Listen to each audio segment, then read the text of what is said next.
나에게 제주도는 무엇이었을까? 유채꽃 핀 첫 봄의 설렘, 물리라는 해녀들의 아련한 휘파람 소리, 신랑 신부들의 지치지 않는 사진 찍기 놀이, 그 속에 정작 제주도에 살고 있는 사람들에 대한 기억은 거의 없다. 그러나 언제부터인가 나는 알게 되었다.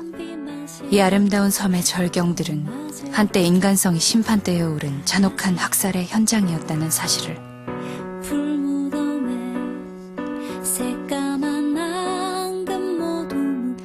1948년 4월 3일, 그날도 이처럼 아름다웠을까?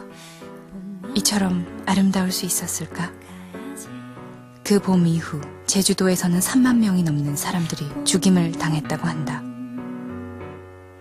최근에서야 그들 중 대다수가 무고한 희생자였음이 밝혀졌지만 깊게 패인 생채기는 오랜 세월 어두운 그림자를 길게 들이우고 있다. 그런데 바로 여기 아직도 이 이념의 벽에 갇혀 피 흘리는 사람들이 있다. 그래서 벽은 여전히 존재한다고, 그 속에 갇혀버린 자신을 봐달라고 우리에게 말을 건네고 있는 사람들이 있다. 이 프로그램은 바로 그들에 관한 이야기다.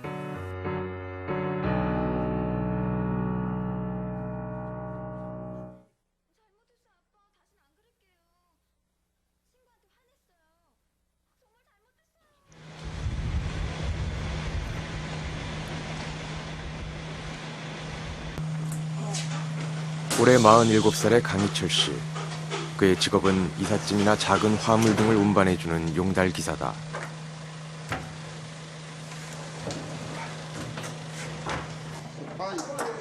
중년의 나이로 감당하기엔 꽤 벅찬 일이지만 강희철 씨는 지금 하고 있는 일에 큰 애착을 갖고 있다. 마땅한 일자리를 찾을 수 없었던 그가 3년 전 어렵사리 마련한 소중한 생계수단이기 때문이다. 그는 젊은 날의 대부분을 감옥에서 보냈다. 20년 전 간첩죄로 무기형을 선고받았고 13년을 복역한 끝에 지난 98년 특사로 가석방됐다. 간첩 강희철. 그러나 그는 줄곧 자신의 무죄를 주장해왔다. 그에게 불행이 닥친 것은 지난 86년 봄이었다. 낯선 이들에게 이끌려 도착한 곳은 제주도경 공안분실. 그를 담당했던 수사관들은 이미 모든 결론을 내려놓은 상태였다. 너 북한에 갔다 온 거 그거 대라고 그러더라고요.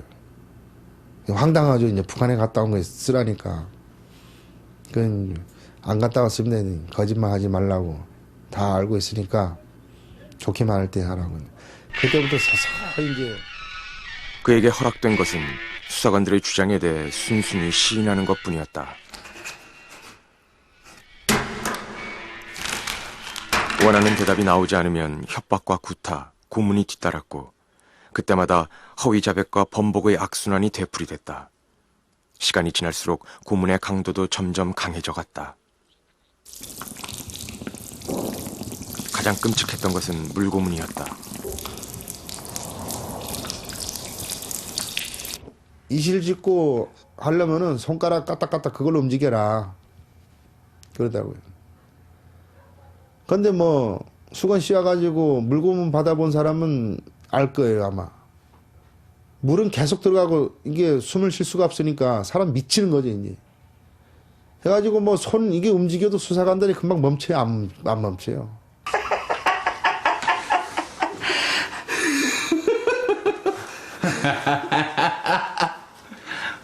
어떤 수사관은 웃는 사람도 있어요. 재밌는가. 그러면 그런 웃음소리 들리면 사람 그 고통이요 몇 배로 더 증가해버려요. 심적으로.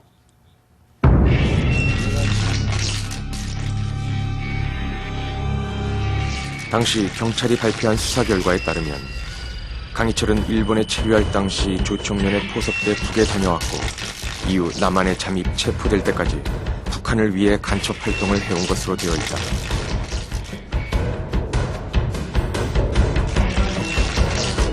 그러나 모든 형의를 직접적으로 뒷받침해주는 것은 강희철 자신의 자백뿐이었다. 증거물로 채택된 한 자루의 일제 만년필. 경찰은 이것이 북한 노동당에 가입한 후 북한의 공작기관으로부터 하사받은 것이라고 했다.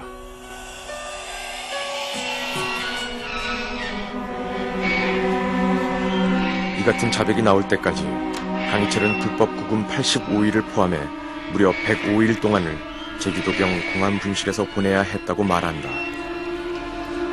저를 완전히 이제 그 안에서 이제 세뇌시키는 거에 이제 완전 제가 정말 이 사람이 눈으로 착시 현상이라는 게 특히 정말 그 계속 세뇌시키면은 그 북한을 다녀온 것 같은 그런 착각을 일으키는 그런 현상이 일어났어요. 진짜로. 평양에 갔다 온 그런 느낌을 받았다니까요. 내가 갔다 와줬구나. 이렇게 속에서 자기 혼자 스스로 아, 내가 평양 갔다 와줬네. 이런 생각이 들더라니까요. 끝날 것 같지 않은 고통 속에서 정작 그를 가장 힘들게 했던 것은 가족에 대한 걱정이었다. 출산 예정일을 불과 15일 앞두고 있었던 아내를 혼자 두고 왔기 때문이었다.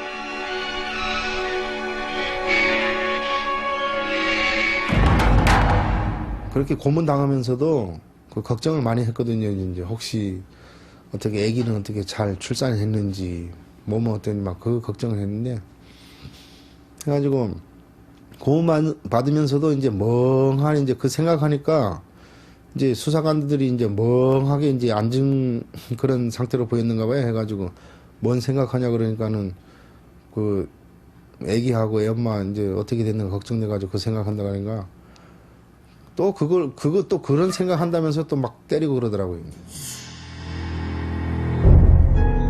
그의 혐의 사실은 재판정에서도 고스란히 받아들여졌고 강희철은 무기형을 선고받는다.